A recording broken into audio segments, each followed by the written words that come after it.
తాకట్లో ఉన్న మీ బంగారాన్ని విడిపించి ఆ రోజు ఆన్లైన్ రేటుకి కొంటాం. Sharma gold company.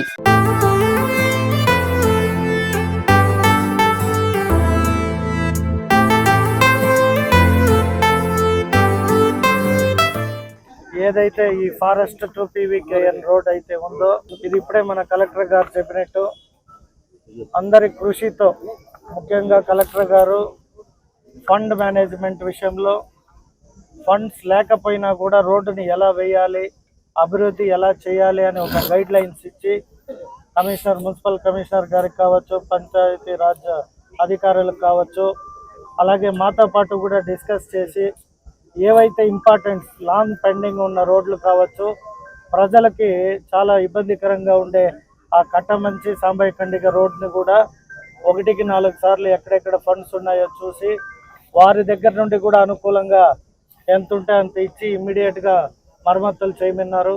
దాన్ని 1, 2, 3 ఫేజ్ కింద కంప్లీట్ రోడ్డుని 3 విభాగాలుగా విభజించి రోడ్డుని రానున్న 10 రోజుల్లో కూడా ప్రారంభించబోతాము.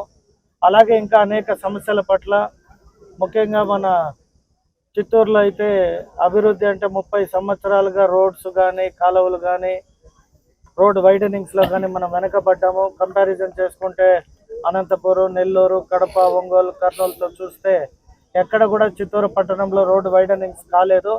కానీ ఇప్పుడు మా ప్రభుత్వంలో కలెక్టర్ గారి సహకారంతో హై రోడ్డు కానీ, కొంగారెడ్డిపల్లి రోడ్డు కానీ, అలాగే మన ఇరువారం టు దర్గా సర్కిల్ కానీ, అలాగే మన తానా చెక్ పోస్ట్ నుండి కొంగారెడ్డిపల్లి కాడికి కానీ, గాంధీ బొమ్మ కాడికి అన్ని రోడ్లని కూడా విస్తరించి అటు ఇటుగా సెంటర్ డివైడర్ ప్లస్ లైటనింగ్ చేసి యాక్సెసిబిలిటీగా బాగుండే విధంగా డిజైన్ చేస్తున్నాము. కాబట్టి ప్రజలు కూడా అందరూ సహకరిస్తున్నారు. హై రోడ్ విషయంలో ఒకరు తప్పితే ఆల్మోస్ట్ అందరూ కూడా విల్లింగ్నెస్కి వచ్చారు. సో ఇది మన ఊరు, మన అభివృద్ధి మనమే చేసుకోవాలి. కాబట్టి ప్రభుత్వం నిధులు ఎంత సమకూరిస్తే ఆ నిధుల ద్వారా ఇంకా రానున్న రోజుల్లో మీరు మంచి అభివృద్ధినే చూస్తారని భావిస్తున్నా.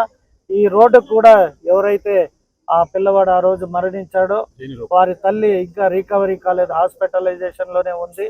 ఆమె కోలుకున్నాక వారి అబ్బాయి పేరు పైన మున్సిపాలిటీలో పెట్టి ఆ పేరుని ఈ రోడ్డుకి నామకరణం చేస్తామని తెలియజేసుకున్నాను. సో ఈ రోడ్ చాలా కాలం నుంచి పెండింగ్ ఉండేవి. సో కొత్త ప్రభుత్వం వచ్చిన తర్వాత సుమారుగా 4 కోట్లతో ఈ పనులు పూర్తి చేయడం జరిగినాయి. సో ముఖ్యంగా ఎమ్మెల్యే గారికి ధన్యవాదం చేయాలి, పుష్ చేశారు. అండ్ సో ఖచ్చితంగా చిత్తూరు టౌన్ నుంచి ట్రాఫిక్ ప్రెషర్ కూడా తగ్గుతుంది. సో ఈరోజు ఈ కార్యక్రమం ఉద్ఘాటన చేయడం జరిగింది. రెండోది, కాటన్ నుంచి బైపాస్ రోడ్ కూడా పూర్ సిచ్యువేషన్లో రోడ్ ఉంది. సో ఇప్పుడు ఆ రోడ్ కూడా ఫండ్ మేనేజ్మెంట్ చేయడం జరిగింది. బహుశా ఒక నెక్స్ట్ 10 days తర్వాత ఆ రోడ్ కూడా రెక్టిఫికేషన్ స్టార్ట్ అవుతుంది. సో దాట్ చాలా కాలం నుంచి ఆ రోడ్ కూడా బాగాలేదు.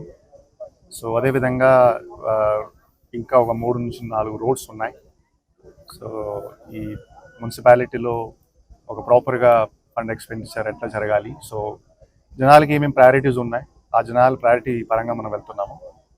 అండ్ సో ఏమేమి ఇంకా ఇన్ఫ్రాస్ట్రక్చర్ బాగా చేయాలి, బాగా ఖచ్చితంగా నెక్స్ట్ 3 to 4 monthsలో పూర్తి చేయడం జరిగింది. సో ఈ సందర్భంగా నేను అందరికీ ధన్యవాదం తెలియజేస్తున్నాను, ఎస్పెషల్లీ ఎమ్మెల్యే గారికి. వాళ్ళ కృషితో ఈరోజు ఈ కార్యక్రమం చేయడం జరుగుతుంది.